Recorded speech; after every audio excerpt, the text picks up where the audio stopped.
Hello, good evening student. कल हम लोगों ने पढ़ा था काव्य का पहला पार्ट, जो संत कबीरदास जी के बारे में हम लोगों ने उनके जीवन परिचय को जाना था। आज हम गद्य का पहला पार्ट पढ़ेंगे और पढ़ेंगे भारतेंदु हरिश्चंद्र जी के बारे में।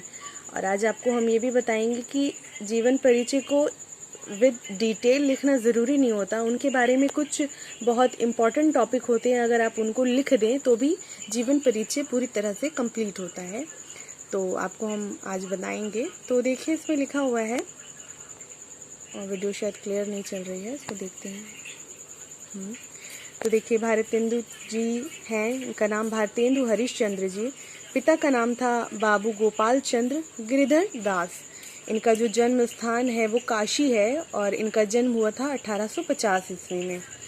देखिए, इनकी शिक्षा जो है वो स्वाध्याय के माध्यम से विभिन्न भाषाओं का ज्ञान प्राप्त किया इन्होंने।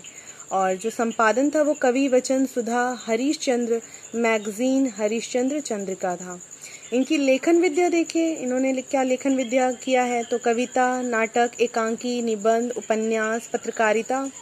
और भाषा शैली देखिए, भाषा शैली में इनकी भाषा थी ब्रज भाषा एवं खड़ी बोली, और शैली थी इनकी मुक्तक। इसके बाद इनकी कुछ प्रमुख रचनाएं हैं, नील देवी, प्रेम, जोगिनी, भारत, दुर्दशा, अंधेर नगरी, कपूर मंजरी, सुलोचना। और इनका जो निधन था वो 1885 ईस्वी में हुआ था। साहित्य में स्थान है इनका, हिंदी साहित्य के विकास में इन्होंने महत्वपूर्ण भूमिका निभाई थी। ठीक है, तो ये तरीका होता है किसी के जीवन परिचय को लिखने का। ज़रूरी नहीं है कि हम उनके पूरे जीवन काल को दर्शाएं कि उनके जीवन में काल में क्या क्या हुआ था, क्या क्या बीता था। तो ये उनके बारे में एक छोटा सा हमने दृष्टि डाली है, तो इसमें देख लीजिएगा। ये बहुत इम्पॉर्टेंट है कि हम प्रमुख रचनाएं इनकी जान लें।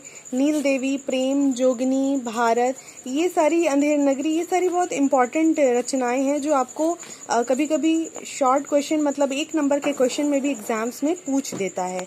तो आप प्रमुख रचनाओं में इन सबको ज़रूर पढ़ लीजिएगा, और जब आपका 1 नंबर का क्वेश्चन आए तो आप उसमें लिख सकते हैं नील देवी, प्रेम, जोगिनी, भारत, दुर्दशा, अंधेर नगरी, कपूर मंजरी, सुलोचना।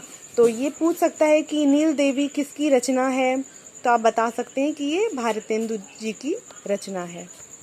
ठीक है, तो चलिए, आपको इतना समझ में आ गया होगा कि आपको गद्य का जो भारतेंदु जी का जीवन परिचय है वो किस प्रकार से लिखना है। ये बहुत ही शॉर्ट तरीके से दिया हुआ है, लेकिन बिल्कुल परफेक्ट है। अगर आपने एग्जाम्स में अपने इस तरह से लिखा तो आपको पूरे फुल मार्क्स मिलेंगे।